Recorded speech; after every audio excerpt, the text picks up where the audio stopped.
నమస్తే. అధికారం కార్యక్రమానికి స్వాగతం. నేటి కార్యక్రమంలో హైదరాబాదు చుట్టుపక్కల తెలంగాణ వ్యాప్తంగా ఉన్నటువంటి రియల్ ఎస్టేట్ రంగంలో కేవలం కమ్మ, రెడ్డి, వెలమ సామాజిక వర్గాలే రాజ్యాన్ని ఏలుతున్నాయి.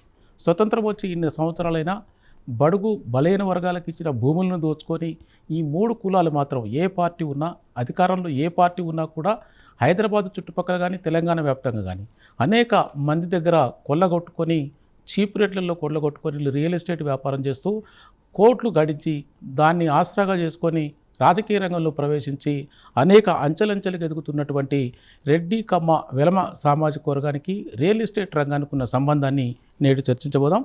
ముందుగా ఈ రంగంలో ఏ విధంగా ఈ కమ్మారెడ్డి, వెలమలు పాగా వేసిందా అనే దాని మీద ఐఏఎస్ ఆఫీసర్గా రిటైర్డ్ అయి రెవెన్యూలో అనేక సంవత్సరాలు పనిచేసినటువంటి, తెలంగాణ క్యాడర్లో అనేక సంవత్సరాలు పనిచేసినటువంటి Telangana BC intellectuals forum chairman T Chiranjeevi గారు మన ముందున్నారు. అట్లాగే ఐపీఎస్ రిటైర్డ్, డీజీపీగా రిటైర్డ్ అయినటువంటి డాక్టర్ జె పూర్ణచంద్రరావు గారు ఆల్ ఇండియా బీఎస్పీ కోఆర్డినేటర్గా ఉన్నారు. వారిద్దరు మనకు స్టూడియోలో అందుబాటులో ఉన్నారు. వారిని అడిగి అన్ని విషయాలు తెలుసుకుందాం. ముందుగా చిరంజీవులు సార్, మీరు చెప్పండి, ఇటీవల మీరు రిటైర్ అయిన తర్వాత బీసీ ఉద్యమంలో అనేక రకాలైనటువంటి ఉద్యమాలు మీరు చేస్తూ ఉన్నారు ఇంటలెక్చువల్ ఫోరం తరపున.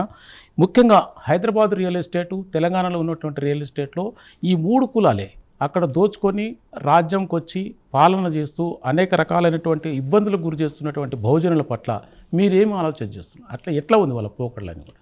ఇప్పుడు అందరికీ నమస్కారం అండి. మొట్టమొదట ఇప్పుడు రియల్ ఎస్టేట్ రంగం గురించి మనం మాట్లాడితే రియల్ ఎస్టేట్ రంగము, రాజకీయాలు ఇవి రెండు కూడా పాలు నీళ్ళలాగా కలిసిపోయినాయి సార్. ఇవల్ల రాజకీయ నాయకులు తెలంగాణలో ఎవరైనా సరే, ఏ పార్టీ వాళ్ళైనా సరే, వాళ్ళ బ్యాక్గ్రౌండ్ ఏందో చూస్తే సుమారు 80% మంది రాజకీయ నాయకులందరూ కూడా రియల్ ఎస్టేట్ రంగం నుంచి వచ్చిన వాళ్ళే. కాబట్టి రియల్ ఎస్టేట్ రంగానికి రాజకీయ నాయకులకు విడదీయరానంత అవినాభావ సంబంధం ఈరోజు మనం తెలంగాణలో చూస్తూ ఉన్నాం.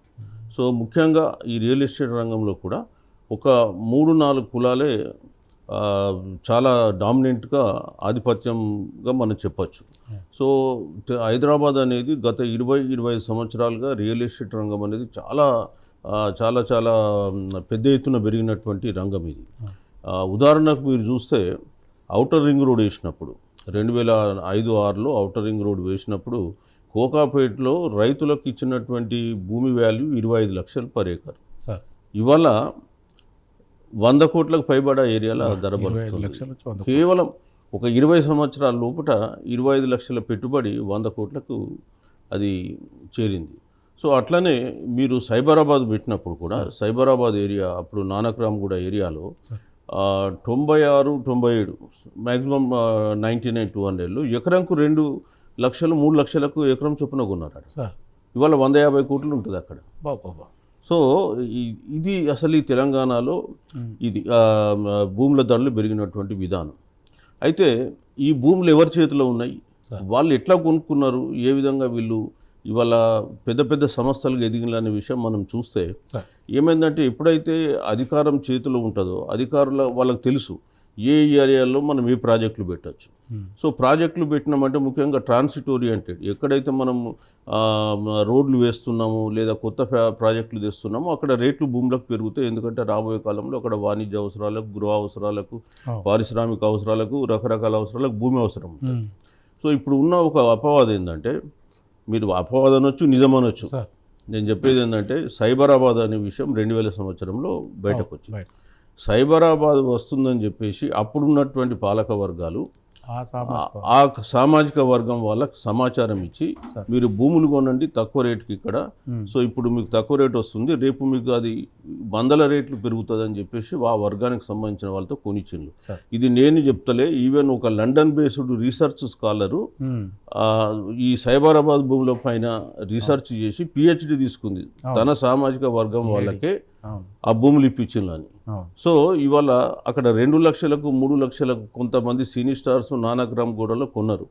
ఇవాళ వాళ్ళకు 7 ఎకరాలు 8 ఎకరాలు 10 ఎకరాలు ఫామ్ హౌస్ కాదు, ఇవాళ అన్ని ఐటీ వచ్చేసినాయి నానక్రామ్గూడలో. ఒక ఐటీ వచ్చేసి నాకు తెలిసిన ఒక ఫిలిం స్టార్కు నెలకు 10 కోట్ల రెంటే వస్తుంది. ఆ కాలంలో వాళ్ళ పెట్టుబడి 7 ఎకరాలకు 25 లక్షలు దాటలే. ఇవాళ ఈ 5 నుంచి 10 కోట్ల రెంట్ వస్తుంది. అది అంత లెవెల్గా పెరిగింది.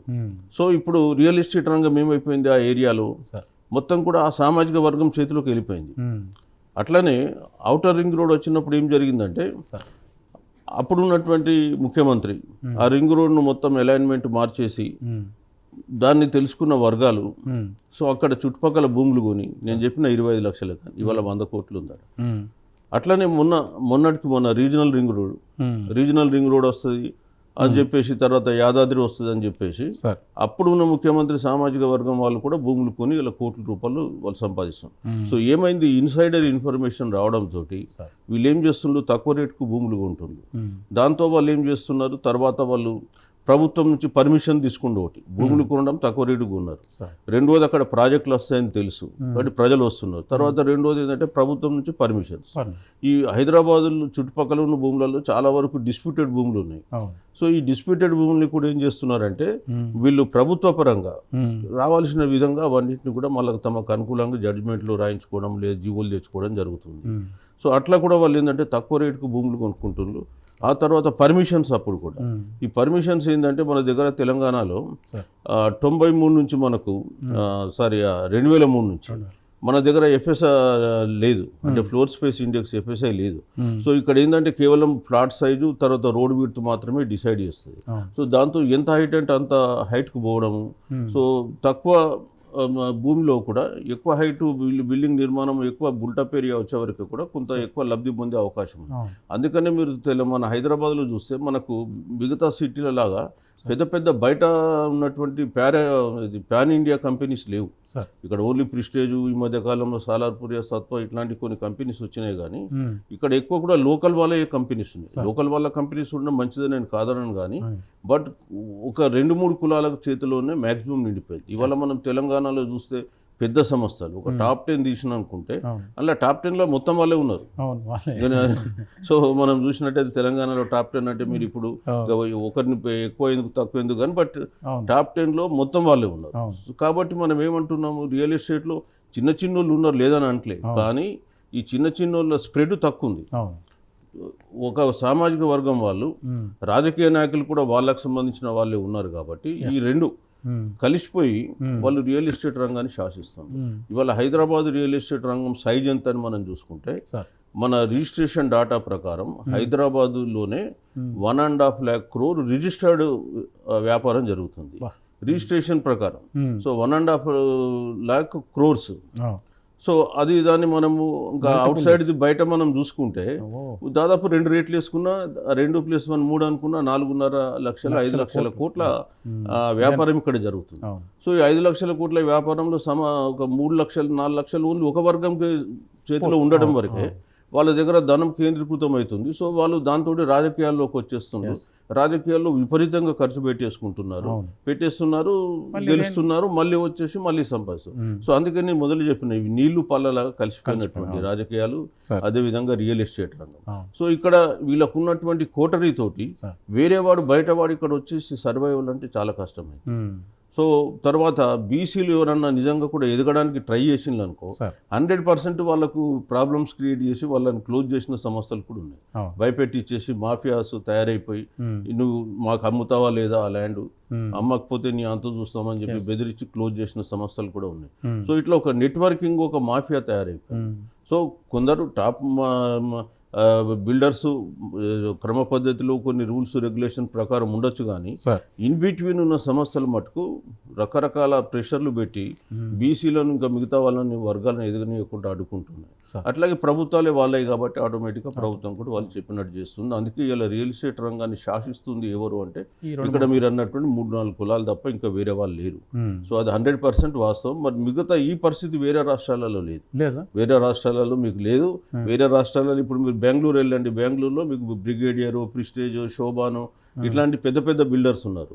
ఈవెన్ ముంబై పోయిన డిఎల్ఎఫ్ వాళ్ళు వీళ్ళు వస్తారు. కానీ ఈ మనలాగా ఈ లోకల్ సంస్థలు లేవు. లోకల్ సంస్థలు ఉండని మంచిది నేను కాదంటే, కానీ అందులో బహుజనులకు కూడా స్థానం ఉంటే బెటర్ అని నేను కోరుకుంటాను. తమిళనాడులో కూడా ఎక్కడైనా మీకు ఏంటంటే ఈ బ్రాండెడ్ సంస్థలు ఎక్కువ ఉంటాయి.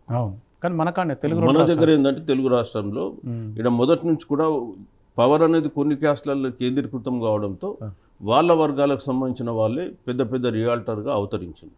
అది sir thank you. Sir Purnachandra గారు, సార్ చెప్పినట్లు ఏదైతే రియల్ ఎస్టేట్ రంగంలో 2-3 కులాలు వాళ్ళు రాజకీయంగా పలుకుబడుతూని అటెండర్ నుంచి ఆఫీసర్ వరకు వాళ్ళకి కావాల్సిన వాళ్ళని అక్కడ రిక్రూట్ చేసుకొని వాళ్ళకి రావాల్సినంత దోచుకొని మళ్ళీ ఇక్కడ ఈ రంగంలో రాజకీయ రంగంలో పెట్టి ఎడితిరిగి మల్టిపుల్గా వాళ్ళే ఉండాలి. ఇప్పుడు ఒక స్థానిక ప్రజాప్రతినిధి ఉన్నాడంటే ఒక ఎమ్మెల్యే, అక్కడ మీకు రియల్ ఎస్టేట్కి సంబంధించిన ఆఫీసులలో మాత్రం అదే సామాజిక వర్గం వాళ్ళని తెచ్చుకుంటూ ఉంటారు. అంటే దీనివల్ల బహుజనుల పరిస్థితి ఏంటి సార్ భవిష్యత్తులో? ఇప్పుడు ఇది ఈ రోజున హైదరాబాదులో ఉన్న రియల్ ఎస్టేట్ మాఫియా సార్, ఇది బిజినెస్ కాదండి, ఇది మాఫియా. మాఫియా ఈ రియల్ ఎస్టేట్ మాఫియాకి మూలమైంది రాజకీయ పార్టీలు, మరి మన దగ్గర ఉన్న పాలన. ఈ రాజకీయ పాలనకి మూలమైంది క్యాస్ట్ మాఫియా. సో ఈ క్యాస్ట్ మాఫియా అటు ఆంధ్రప్రదేశ్లో 2 కులాలు, ఇటు తెలంగాణలో 3 కులాలు. ఈ క్యాస్ట్ మాఫియా చేతిలోనే ఇండియన్ డెమోక్రసీ ఉంది ఈ రోజున. ఇది నేను చెప్పే మాట కాదు సార్. పెరియారే 1946లో ఇండియాకి స్వాతంత్రం వచ్చే రోజుని అది మనం శ్రద్ధాంజలి ఘటించాల్సిన రోజు. ఎందుకంటే బ్రిటిష్ నుంచి పవరు మరి క్యాస్ట్ మాఫియా చేతుల్లోకి వెళ్తుంది అన్నాడు.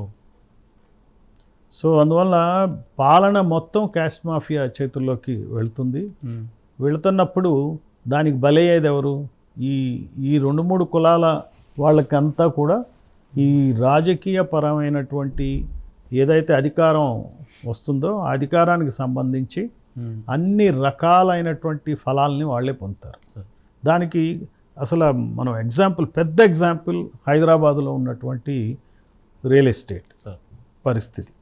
మనం ఇక్కడ చూసుకుంటే మీరు ఏ రియల్ ఎస్టేట్ ఎవరు ఏ ప్రాజెక్ట్ వేసినా 10-15 ఎకరాల్లో కనుక ఎవరైనా సరే పెద్ద పెద్ద టవర్లు లేకపోతే అపార్ట్మెంట్స్ కడితే మీరు వెళ్ళి చూసుకోండి, ఖచ్చితంగా అసైన్డ్ భూమి ఉంటుంది అందులో.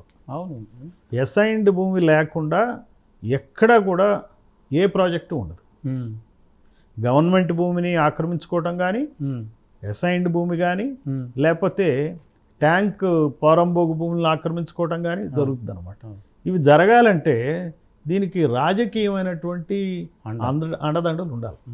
సో ఈ రాజకీయ పార్టీలు కొన్ని కులాలకే అధికారం ఉంది కాబట్టి, ఇప్పుడు మనం తెలంగాణలో చూసుకుంటే ఈ రోజునున్న అసెంబ్లీలో రెడ్డి సామాజిక వర్గం చెందిన వాళ్ళు 43 మంది ఎమ్మెల్యేలు ఉన్నారు. వాళ్ళు ఉన్నది 4%. మరి కమ్మ సామాజిక వర్గం ఉన్నది 0.68%. వాళ్ళకు ఉన్నది 4 ఎమ్మెల్యేలు ఉన్నారు. ఒక్కళ్ళు కూడా ఎమ్మెల్యేలు ఉండటానికి వీల్లేనంత జనాభా వాళ్ళది. మరి వెలమ సామాజిక వర్గం నుంచి 0.28% జనాభా ఉంటే 13 మంది ఎమ్మెల్యేలు ఉన్నారు. ఇప్పుడు వీళ్ళందరి ప్రొఫైల్స్ కన్నా తీసుకుంటే రియల్ ఎస్టేట్తో సంబంధం లేని ఎమ్మెల్యేలను మీరు కనుక్కోవడం చాలా కష్టం. రియల్ ఎస్టేట్ అనేదే వీళ్ళ యొక్క ఏంటంటే వాళ్ళు ఫ్లరిష్ అవటానికి ప్రజాస్వామ్యాన్ని వంచన చేసి ప్రజల ఓట్లను కొనుక్కుని అధికారాన్ని తెచ్చుకోవడానికి రియల్ ఎస్టేట్ వాళ్ళకు ఉపయోగపడింది. అందువల్ల ఏం చేస్తారంటే ఈ కులాలకు చెందిన వాళ్ళవే పెద్ద పెద్ద రియల్ ఎస్టేట్ ప్రాజెక్టులు ఉంటాయి. 100 ఎకరాలు ఆక్రమించుకోవడం కానీ, తక్కువ రేట్లకు నయానో భయానో కొనటం కానీ, ప్రజలు కూడా అమాయకంగా వీళ్ళు ఎట్లా చేస్తారంటే ల్యాండ్ పూలింగ్ చేయటం అనేది ప్రతి వారంలో ఒక రోజు ల్యాండ్ పూలింగ్ కార్యక్రమం చేస్తారు. పలానా ప్రాంతం ఐడెంటిఫై చేసినాక ఆ రోజు నాడు అక్కడున్న రైతులు వస్తారు. రైతులు వచ్చి వాళ్ళు ఏం చేస్తారంటే, మా ఎకరం 2 ఎకరాలు తీసుకోండి, రేట్ ఆల్రెడీ ఫిక్స్ అయి ఉంటుంది, ఈ 20 lakhs 25 lakhs ఇచ్చేస్తారు. నెక్స్ట్ వీక్ వచ్చినప్పుడు ఇంకొక ఆయన వస్తాడు, మావి కూడా 4 ఎకరాలు తీసుకోండి, 25 లాస్ట్ వీక్ కాబట్టి 26 లక్షలు వాళ్ళకి ఇస్తారు. 1 లక్ష పెరుగుతుంది కదా.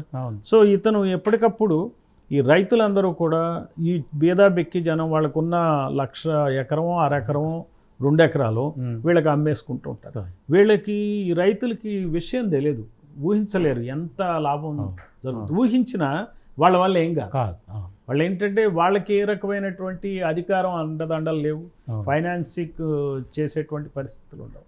అందువల్ల ఏం చేస్తారంటే ఈ కులాల వాళ్ళు ఎవరైతే ఉన్నారో అలా ల్యాండ్ పూలింగ్ చేస్తూ ప్రాజెక్ట్స్ కూడా ఎట్లా చేస్తారంటే వీళ్ళు కాంట్రాక్టర్లు ఉంటారు. కాంట్రాక్టర్ ఉండి మొబిలైజేషన్ అడ్వాన్స్ అని చెప్పి గవర్నమెంట్ నుంచే డబ్బు తీసుకుంటారు. లేకపోతే మనీ లాండరింగ్ చేస్తారు, బ్లాక్ మనీ లాండరింగ్ తీసుకుని వాళ్ళకి ₹2 వడ్డీకో ₹4 వడ్డీకో డబ్బును పోగు చేస్తారు. ఈ విషయాన్ని అంతా గమనించిన ఒక రెవెన్యూ అధికారి, హెచ్ఎండిఏలో పనిచేసిన అధికారి ఎన్నో 100 ఎకరాలు కొనడం, మరి బ్రహ్మాండమైన ప్రాజెక్టులు కట్టి ఇప్పుడు రియల్ ఎస్టేట్లో టాప్ 10లో ఒక రియల్ ఎస్టేట్ మ్యాన్ అయిపోయాడు.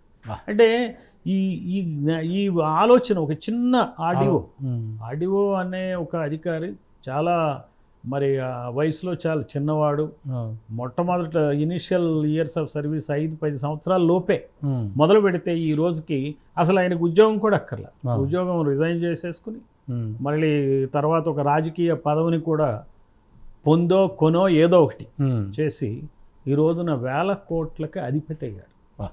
సో మరి అదే ఏ ఊరు నుంచి అయితే అతను వచ్చాడు ఆ ఊర్లో ఉన్నటువంటి బీసీ, ఎస్సీ, ఎస్టీ ప్రజలు అట్లానే పడి ఉన్నారు. అంటే ఈ రోజున ఏమవుతుందంటే ఒక 60 మంది ఎమ్మెల్యేలు ఈ 3 కులాలకు చెందిన వాళ్ళు, వాళ్ళకి అనుబంధంగా ఇంకొక 60-100 మంది రియల్ ఎస్టేటు, 160 తర్వాత వీళ్ళకి తోడు ఆర్డీఓలు. ఈ రోజున మీరు ఓఆర్ఆర్ చుట్టూ చూస్తే ఆదాబ్ హైదరాబాద్లో ఒక ఆర్టికల్ వచ్చింది, అందరూ రెడ్లే ఉన్నారు. 100% ఉన్నారంటే నేను కనుక్కున్నాను, ఒక అధికారిని అడిగాను ఏంటంటే ఇది నిజమా అంటే నిజం, 100% నిజం అన్నారు. సరే అదే కాకుండా ఆయన అన్నమాట ఏంటంటే ఆర్డీఓలే కాదు ఎంఆర్ఓలు కూడా, ఎంఆర్ఓలే కాదు రిజిస్ట్రేషన్ చేసే సబ్ రిజిస్ట్రార్లు కూడా ఆ వర్గానికి వాళ్ళకే ఉన్నారు. మరి దానికి తోడు పోలీస్ అధికారులు కూడా ఆ కులానికి చెందిన వాళ్ళే ఉంటారు. వాళ్ళకి మొత్తం కలిపి ఈ రోజున ఆ సంబంధించిన మంత్రిత్వ శాఖ కూడా ఆ కులానికి అది మున్సిపల్ మంత్రిత్వ శాఖ కావచ్చు, ఎందుకంటే పర్మిషన్లు ఇవ్వాలి. పర్మిషన్లు ఇవ్వాలంటే ఆ సిటీ ప్లానింగ్ సంబంధించిన హెడ్ కూడా ఆ కులానికి చెందిన. సో రిటైర్డ్ అయితే ఆయన్ని తెచ్చిపెట్టినారు. సో రిటైర్డ్ అయితే మీరే అంటున్నారు రిటైర్డ్ అయిన ఆయన్నే ఎక్స్టెన్షన్ ఇచ్చారు. అంటే రిటైర్డ్ అయిన వాడికి ఎక్స్టెన్షన్ ఇవ్వాలంటే ఇంకా వేరే చాలా మంది అధికారులు ఉంటారు కానీ యోగ్యులు ఉంటారు కానీ వాళ్ళ కులం వాళ్ళు కాదు కదా, వాళ్ళకి ఇవ్వరు. సో వాళ్ళ కులం వాళ్ళకే ఎక్స్టెన్షన్స్ ఇస్తారు. సో ఇట్లా మీరు మరి దీన్ని మాఫియాగా ఏమంటారండి? ఇది క్యాస్ట్ మాఫియా కాదా? 100%. మరి అటు రాజకీయం ఇటు రియల్ ఎస్టేటు డెడ్లీ కాంబినేషన్ అయింది. Deadly combination. ఇది పాలు నీళ్ళు కాదు నా లెక్కలో, పాలు తేనె. ఈ నీరు ఎవరంటే బహుజనులు, వాళ్ళ బతుకులు అంతే, నీరు గారిపోయిన బతుకులు. ఎగ్జాక్ట్లీ. సో మనం హైదరాబాద్ని చాలా అందంగా తీర్చిదిద్దుతున్నాం. రేపొద్దున అమరావతిని కూడా అందంగా తీర్చిదిద్దుతారు. ఎవరి కోసం? వాళ్ళ కోసం. శ్రీకాకుళంలో ఉన్నటువంటి పేదవాళ్ళ కోసం కాదు, ఆదిలాబాదులో ఉన్న పేదవాళ్ళ కోసం కాదు, మరి గ్రామీణ ప్రాంతాల్లో ఉన్న ప్రజల కోసం కానే కాదు. ఇవన్నీ కూడా అక్కడ కమ్మారెడ్డి కులాల కోసం అమరావతిని బిల్డ్ చేసుకుంటే అక్కడున్న బహుజనుల నోట్లో మట్టి కొట్టి ఈ రోజున మరి అక్కడ నిర్మాణాలు సాగిస్తున్నారు. 18,000 కోట్ల రూపాయల డబ్బు తెచ్చుకుని చేస్తున్నారు. దాన్ని అభివృద్ధి అని పేరు చెప్తున్నారు. ఇది అభివృద్ధి ఎవరిది? ఇప్పుడు హైదరాబాద్ అభివృద్ధి 3 కులాల అభివృద్ధే అంతే. అలానే అక్కడ 2 కులాల అభివృద్ధి, మిగిలిన కులాల అభివృద్ధి ఉండనే ఉండదు. సో ఒక్కసారి ఒక ఇప్పుడు 30-40 వేల ఎకరాలు ఉన్న అమరావతిని ఏం చేస్తున్నారు? ఇంకొక 40-50 వేల ఎకరాలు ప్రొక్యూర్ చేయాలని చూస్తున్నారు ల్యాండ్ పూలింగ్. అంటే 1,00,000 ఎకరాలు. ఈ 1,00,000 ఎకరాలు ఒక్కొక్కటి 10 కోట్లు అయితే 10 లక్షల కోట్ల విలువైన ఎంతమందికి అండి? ఎన్ని ఫ్యామిలీస్ ఉంటాయి ఇందులో? ఒక 100 ఫ్యామిలీస్ దీని మీద బెనిఫిట్ అవుతాయి. ఈ 100 మందే రేపొద్దున రాజ్యాధికారాన్ని కూడా యథేచ్ఛగా అనుభవించడానికి అక్కడ ప్రణాళికలు వేసుకుంటున్నారు. ఎందుకంటే ఓట్లు వేయాలంటే ఓట్లు డబ్బులతో కొనుక్కుంటున్నారు. ఎందుకంటే బహుజనులు ఈ పార్టీల మనుషులు కాదు, వాళ్ళు ఓట్లు వేసే యంత్రాలు అయిపోయారు. కాబట్టి ఈ యంత్రాలకి ఏదో ఒక రకంగా డబ్బు పోసి, అట్లానే ఇక్కడ మనం తెలంగాణలో కూడా అదే పరిస్థితి. 25-30 నియోజకవర్గాల్లో ఈ రోజున ఉన్నటువంటి ఈ లీడర్స్ ఎమ్మెల్యేలు ఎవరైతే ఉన్నారు, ఎమ్మెల్యేలు, ఎంపీలు, సో మొత్తం కానీ ఇంతకుముందు అయిన వాళ్ళు, మాజీలు అయిన వాళ్ళు అందరూ కలుపుకుని ఒక 200-300 మంది చేతుల్లో లక్షల కోట్ల సంపద వాళ్ళ చేతిలో ఉంది. అందుకనే బిలియనీర్స్ మనకి ఆంధ్రప్రదేశ్లో తెలంగాణలో చూసుకుంటే హైదరాబాద్లో ఉన్నారు బిలియనీర్స్. సార్ ఈ డాలర్ బిలియనీర్, ఒక డాలర్ బిలియనీర్ అంటే 9,000 కోట్ల రూపాయల ఆస్తి సంపద ఉన్నవాడు. అట్లాంటి వాళ్ళు పెరిగిపోతున్నారు. అంటే ధనికులు మరింత ధనికులు అవుతున్నారు. ఇందాక మన చిరంజీవి గారు చెప్పినప్పుడు 25 లక్షల రూపాయల విలువ ఉన్న ఎకరం, ఒక ఎకరం ఈరోజు 100 కోట్లు అవుతుందంటే బిలియనీర్స్ వాళ్ళు ధనికులు మరింత ధనికులు అవుతున్నారు. అది అమ్మిన వాళ్ళు వాడు ఇంకా పేదవాళ్ళు మరింత పేద. అసైన్డ్ భూమి ఉంది, అసైన్డ్ భూమి గవర్నమెంట్ ఇచ్చింది. సార్ సో వాడికి ఏం చెప్తారు, నువ్వేం చేసుకుంటావురా, నీకు ఇదిగో చూడు, నీకు 10 లక్షలు 20 లక్షలు ఇస్తున్నామని చెప్తారు. ఈ వీళ్ళకి అవగాహన లేదు కాబట్టి ఈ ముఖ్యంగా బీసీ ఎస్సీ ఎస్టీ ప్రజల్లో మనం చాలా మందిని చూస్తాం.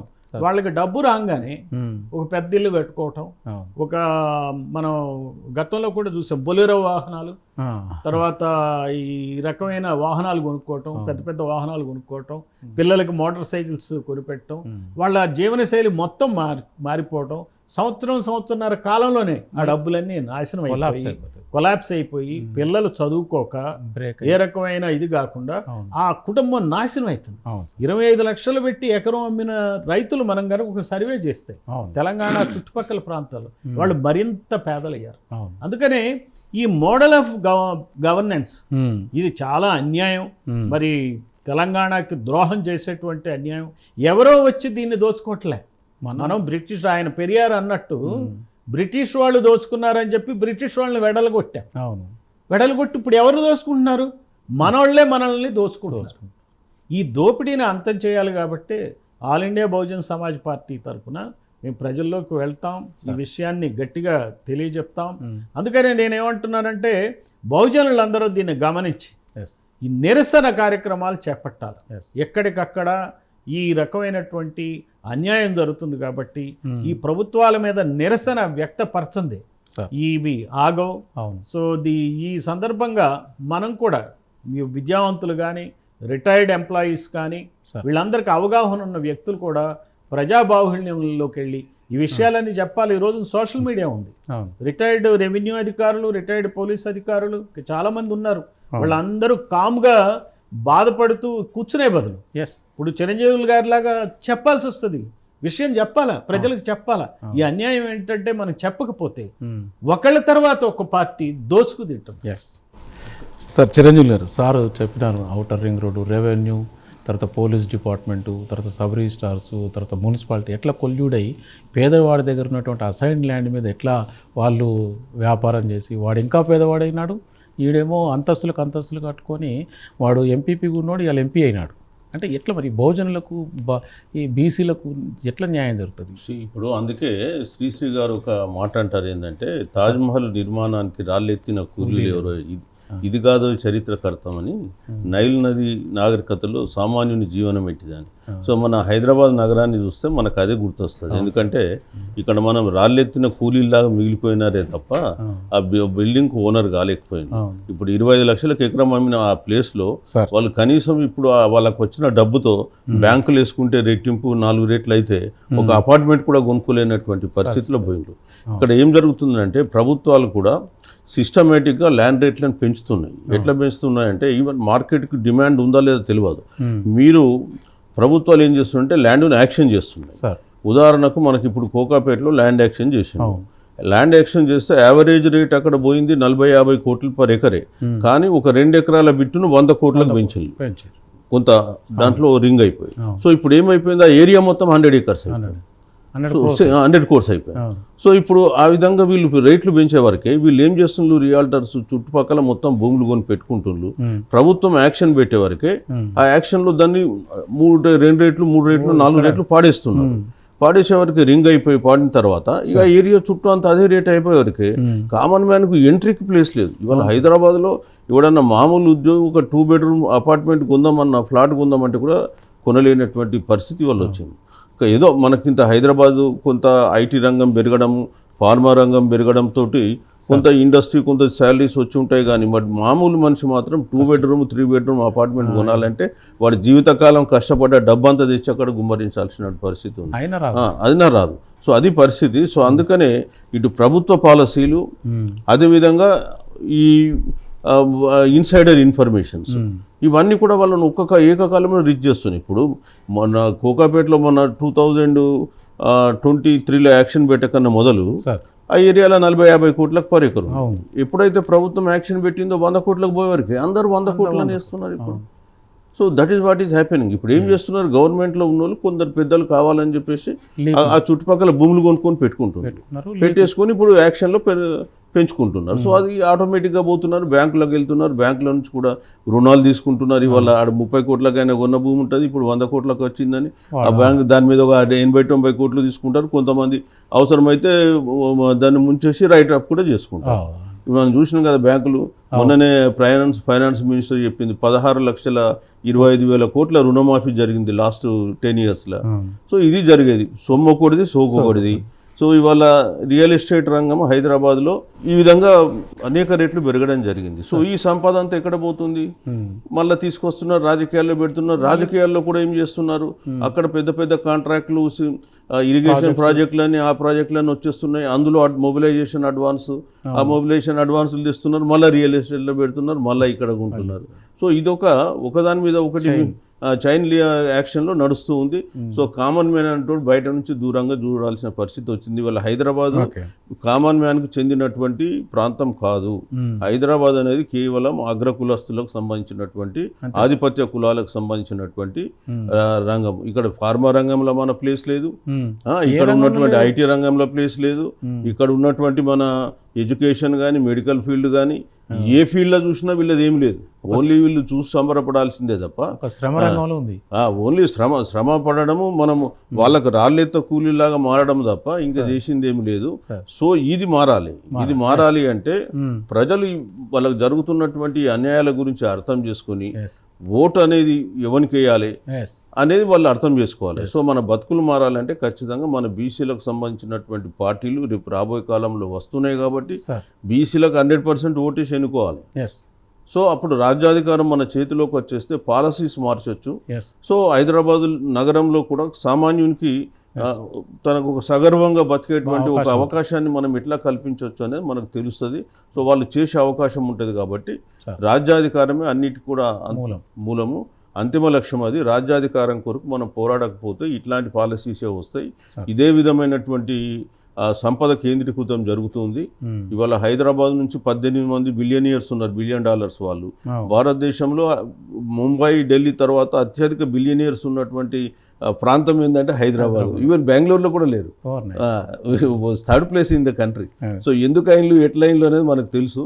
సో ఇవన్నీ కూడా ఈ అధికారము తర్వాత కుల వ్యవస్థ రెండు కలిసిపోవడం వల్ల ఏర్పడ్డటువంటి రిజల్ట్ ఇది. ప్రజలు ఇప్పటికైనా కళ్ళు తెరవండి, తెరిచి మీ బీసీ రాజ్యాధికారం వైపు మీరు వెళ్ళాలని చెప్పేసి నేను కోరుతున్నాను. ఓకే సార్, ఫైనల్గా మీరు చెప్పండి. సార్ చెప్పినట్టు అంటే అసైన్డ్ భూములు అనేది లేదు. గతంలో బ్రిటిష్ వాళ్ళు ఇచ్చిన భూములు కూడా ఇప్పుడు ఉన్నటువంటి కమ్మారెడ్డి వెలమ కులస్తులు ఏదో ఒక రకంగా వాళ్ళకున్న ఇన్ఫ్లుయెన్స్తోని, పాలనలో వాళ్ళకున్నటువంటి ఇన్ఫ్లుయెన్స్తోని అన్నీ తీసేసుకొని ఈయన్ని పేదోడిని ఇంకా పేదోడుగా, ధనికుడు వాడేమో ఇంకా ధనికుడుగా. అంటే దీని అన్నిటికి మూలం ఏంటంటారు? దీన్ని సార్ అంటారు, మన ఓటు మనం వేసుకుంటే తప్ప మార్గం లేదు, రాజ్యంలోకి రావాల్సిందే మనం. ఇప్పుడు ఇందులో చాలా క్లియర్గా కనపడుతుంది కదండి. 3 కులాలు ఉన్నాయి, ఆ 3 కులాలకు కూడా పార్టీలు ఉన్నాయి. ఇప్పుడు కాంగ్రెస్ రెడ్లకి, మరి బీఆర్ఎస్ వెలమలకి, కమ్మ అటు ఇటుగా అన్ని పార్టీల్లో ఉంటారు. టీడీపీ ఎట్లాగూ బేసిక్గా వాళ్ళకు ఒక పార్టీ ఉంది. మరి ఎవరైతే భూములు కోల్పోతున్నారో, ఎవరికైతే అసైన్డ్ భూములు ఉన్నాయో వాళ్ళకి ఏం పార్టీలు ఉన్నాయి? ఏం పార్టీలు? పేదలు మరింత పేదలకు అయ్యే వాళ్ళకి పార్టీలు ఏమున్నాయి చెప్పండి. ఈ 3 కులాలు వాళ్ళు ఎందుకు ధనికలు అవుతున్నారు? రాజకీయాల్లో ఉన్నారు కాబట్టి, వాళ్ళు రాజకీయ వృత్తిని చేపట్టారు కాబట్టి, రాజకీయం చేయడం నేర్చుకున్నారు కాబట్టి. ఇప్పుడు ఈ రోజున మనకి 119 నియోజకవర్గాలు ఉన్నాయి సార్ తెలంగాణలో. అక్కడ 175 నియోజకవర్గాలు ఉన్నాయి. దాదాపుగా 12,000 గ్రామాలు ఉంటాయి తెలంగాణలో. అక్కడ 18,000 గ్రామాలు ఉంటాయి. సో ఆ 12, 18 తీస్తే 30,000 గ్రామాలు. 30,000 గ్రామాల్లో ఈ రోజున ప్రాక్టికల్గా చేయాల్సిన పని ఏంటంటే బీసీ, ఎస్సీ, ఎస్టీ, మైనారిటీ వర్గాలు 30,000 గ్రామాల్లో కనీసం 10 వార్డు మెంబర్ పోస్టులు ఉంటాయి. అవును సార్. ఈ 10 అంటే ఎంత అయ్యారు? 3 లక్షల ఉద్యోగాలు ఉన్నాయి. 3 లక్షల ఉద్యోగులు. అవును. పిచ్చి ఉద్యోగాల కోసం పరిగెత్తకుండా ఈ ఉద్యోగాలు చేయటానికి ఏం విద్యార్హతలు కూడా అక్కర్లే, అవును, చదువు అక్కర్లా, సంధ్య అక్కర్లా, ఆ ఊరివాడైతే చాలు, ఏజ్ ఉంటే చాలు, ఏజ్ ఉంటే చాలు. అవును. సో ఇవాళ రేపు ఇద్దరికన్నా ఎక్కువ పిల్లలు ఉన్నా కానీ చేయొచ్చు అని చెప్తున్నారు. ఎలా అవుతుంది? సో మారుస్తున్నారు, రూల్స్ అన్ని మారుస్తున్నారు. అందువల్ల వార్డు మెంబర్లుగా పోటీ చేయాలి. అసలు పోటీ చేయడం రావాలి. నామినేషన్లు ఎలా వేయాలి? వాడెవడో నామినేషన్ వాడు చెప్పాడు, సర్పంచ్ ఒక రెడ్డో, ఒక దొరో, కమ్మ దొరో, రెడ్డి దొరో, వెలమ దొరో చెప్పాడు అని చెప్పి మనం అతను సర్పంచ్ అవుతాడు కాబట్టి అతను ఎవరో డమ్మీల్ని వార్డు మెంబర్లుగా పెట్టుకుంటాడు. మనం అతను చెప్పిన వాడికే ఓట్లు వేయాల్సి వస్తుందని చెప్పి ఏకగ్రీవాలని చెప్పి పిచ్చి ఏకగ్రీవాలి. పోటీ పడాలి, పడి క్వశ్చన్ చేయాలి. వార్డు మెంబర్ స్థాయి నుంచి ఒక మున్సిపాలిటీలో కౌన్సిలర్ దగ్గర నుంచి, కార్పొరేటర్ దగ్గర నుంచి మన బీసీ ఎస్సీ ఎస్టీ వర్గాలు ముందు పోటీ చేయటం నేర్చుకోవాలి. అంటే పోటీ చేయటం అంటే ఏంటి? రాజకీయ వృత్తిని చేపట్టి సర్పంచ్ పదవులు ఎన్ని ఉంటాయి చెప్పండి? 30,000 సర్పంచ్ పదవులు. ఈరోజు సర్పంచ్ అంటే ఎంత పవరు, ఎంత. నువ్వు అవినీతి చేయదలుచుకున్నావా వాళ్ళలాగా చెయ్యి, లేదు నీతిగా నిజాయితీగా సేవ చేయదలుచుకున్నావా చెయ్యి. అంతేగాని వాడెవడో చేస్తుంటే వాడే అవినీతికి నువ్వు ప్రేక్షక పాత్ర వహిస్తున్నావు. నీ అసైన్డ్ భూములు కొట్టేస్తుంటే నువ్వేం చేయలేకుండా కూర్చున్నావు. మరి ఇండియన్ కాన్స్టిట్యూషన్ అందరికీ ఓటు హక్కు ఇచ్చినప్పుడు నువ్వు ఆ ఓటు హక్కుని ఓటేసే కూలీగా ఎందుకు మారుతున్నావు? నువ్వు ఓటు వేసే కూలీగా ఎందుకు మారుతున్నావు? మొన్న ఒక ఆయన అన్నాడు, సార్ మా కమ్యూనిటీలో మరి మీరు కరెక్టే మీరు అంటున్నారు, మా వాళ్ళు ఎమ్మెల్యేలు అవుతున్నారు, సో మాది పెద్ద కులం, మీరు కరెక్టే, మా వాళ్ళు ఎవరు ఓట్లు పోరు సార్, అవును, మాకు ఓట్లు వేసేవాళ్ళు వీళ్ళే కదా అన్నాడు. నేను అన్నాను, అదే మీ కులాల్లో ఓట్లు వేయించుకోవడం నేర్చుకున్నారు.